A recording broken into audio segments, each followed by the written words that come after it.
surreptitiously until we knew the answer. If the answer was we don't have it, then we could never have to admit that we went there in the first place. But so we go up there and we sign in under fake names, the whole thing. And we're told we have to wait while Dr. Lee finishes the press conference. But if you wanted coffee, it's down the hall on the right. So we're waiting and waiting and waiting. We drove up 4 o'clock in the morning. So, I mean, we wanted our coffee. So in my shirt sleeves, I walk down the hall and I get the coffee and I'm walking back and I look in and there's a big room there with all the national media, television cameras, the whole thing. They're all on Henry Lee, who's explaining something about Gucci loafers and shoe prints or something at the OJ trial. And Henry Lee is facing the door where I am, and all of the media is facing him. So none of them see me, but he can see me. So he says, and while I'm standing there watching with my coffee, you know, looking like a deer in the headlights, he says, "I'm sorry, I have to cut this short. I have to meet with my excellent friend, the district attorney of Pennsylvania," is what he calls me. Whereupon the national media cameras all spin around and point them at me. And there I am standing there with my coffee when I'm trying to make it so that nobody would know that I was there. Somehow he persuaded them not to run any of that because they didn't all want to know what could be so important that Dr. Lee would interrupt his OJ broadcast to meet with this guy from Pennsylvania. And somehow he convinced them not to run any of it, and no one ever knew. So within a couple of weeks, we had the DNA hit from under her nails that we needed to win the case. So this is the first time that evidence had been offered in Montgomery County, so we have to prove that it's reliable. So there's a special hearing for such evidence. So the first time fingerprints would have been used, or the first time any forensic analysis would have been used, you have to prove to the judge, and then ultimately through the appellate courts, that this is a reliable science, like ballistics, for example. So I had to put on a hearing designed to convince the judge and ultimately the Supreme Court that this is a reliable science. And the hearing just on that alone took a week. Now, of course, DNA is considered to be, you know, bulletproof. But back then, there was a huge fight about whether it was an accepted science or whether it was voodoo. Right. They're doing that now with the I don't know if you've been exposed to this, but the DNA. And I kind of consider this voodoo, and you may not, and you certainly know better than I do, but where the DNA is used to create a drawing. And they take from your DNA and create what they think you'll look like. And I just think that there's too many variances in the way a life is. That's what a person from that DNA could look like potentially and ethnically, but there's too many variances to put out because we're visual people. We see that and we don't read the disclaimer underneath it. We think that's the guy, you know.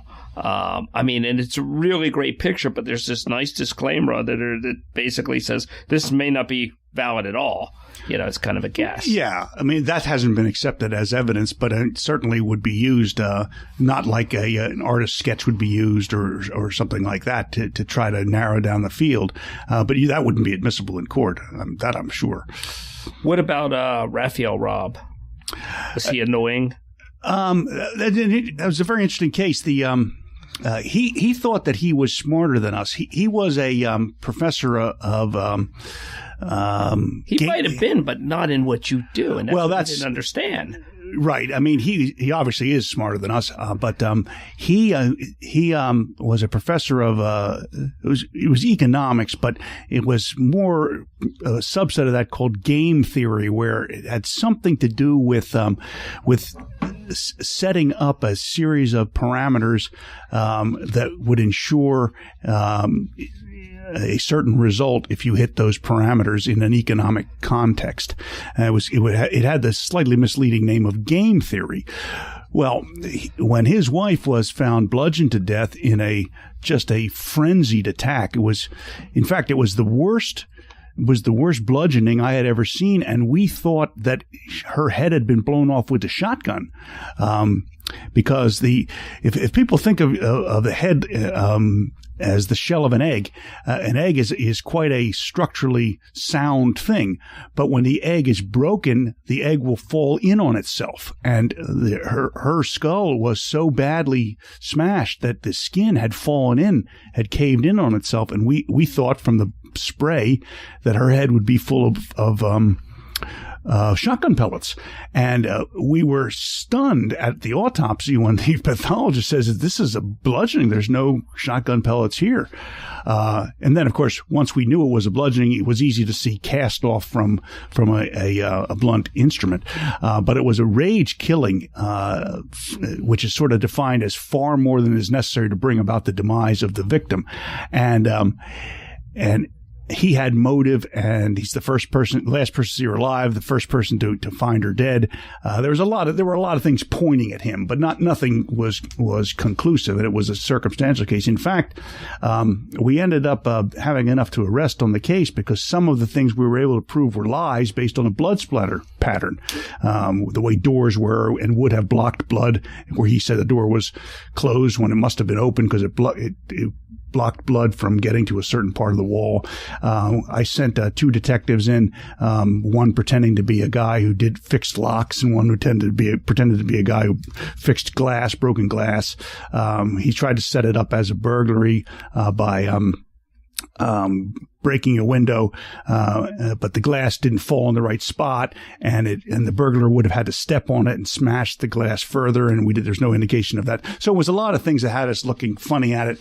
Then his alibi was slightly off, and it kept being slightly off a little bit, so that he would not have been available to have done the murder if the alibi that he was progressing was correct. But it turns out it wasn't, and he went to buy oranges from a certain Oriental shop, and the lady goes, "Well, he bought oranges, but I don't remember if it was that day." And it was that kind of thing.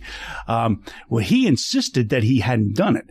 Well, clearly the killing was an intentional killing, and the only thing you can have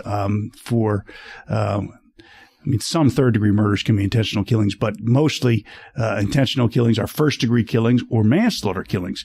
And because we thought that he'd done the killing and he kept saying that he didn't do it, I charged him with first-degree murder, even though I knew it was a rage killing and probably was a manslaughter. But as long as he continued to say he didn't do it, he would get convicted of first-degree murder because the jury wouldn't believe that, and they would decide that he's lying about it because he doesn't want to admit what he had done, and they would convict him of the most severe offense. And finally, he figured out that we were going to get him and admitted that he had used a weapon of opportunity when she told him that she was going to leave him, and beat her to death with a barbell, which fit in with the way that the physical evidence was.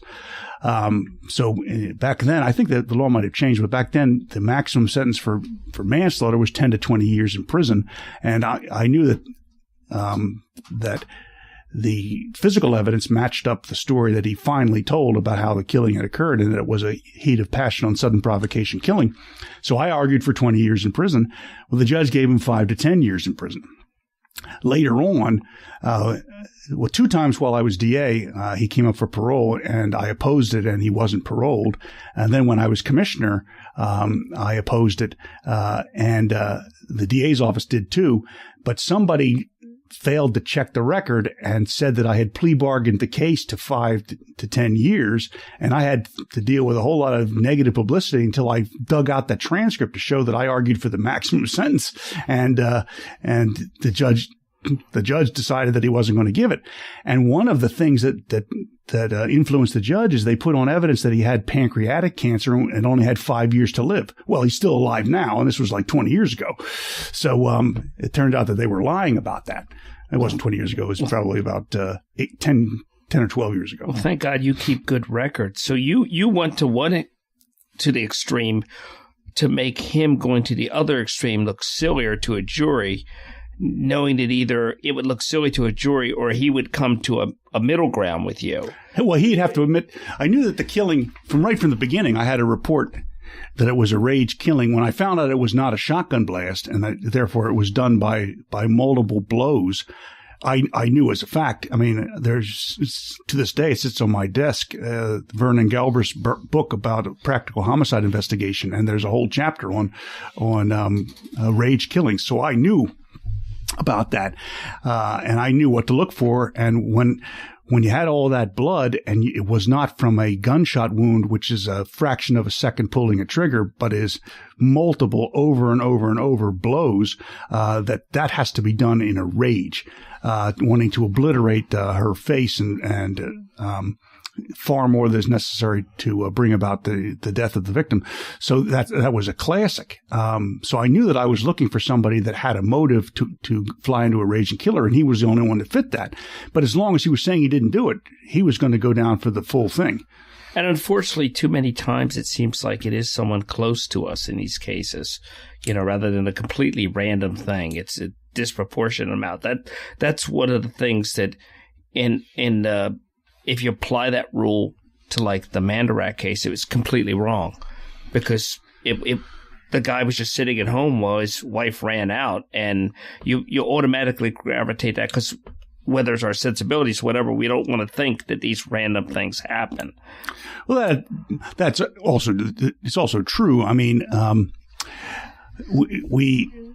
the Mandarak killing is a good example of a random killing, but that is thankfully relatively rare. And people think that with the DNA and ballistics and blood splatter and all the science and all of the interviews and wiretaps and things that we do, that homicide investigation is a mysterious and highly skilled thing. And to some degree it is, but to some degree it's not. What we do is we find somebody dead.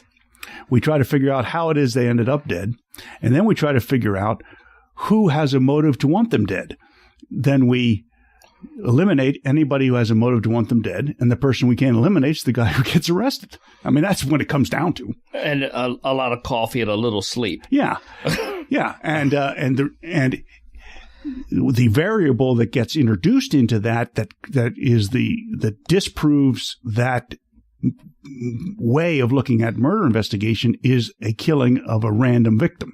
Now, there's still almost always a motive. You have to find out what it is. But in the case of Caleb Fairley, we were able to develop the motive that he was involved in this goth culture, and that remember I had said that Lisa Mandarak was stunningly beautiful. She was stunningly beautiful in a particular way that people who are into this goth lifestyle find attractive. She was tall, dark hair, but milky white skin, very shapely figure, big smile. She looked like a princess. In fact, he had a T-shirt that had a picture of a goth princess on it that looked just like her.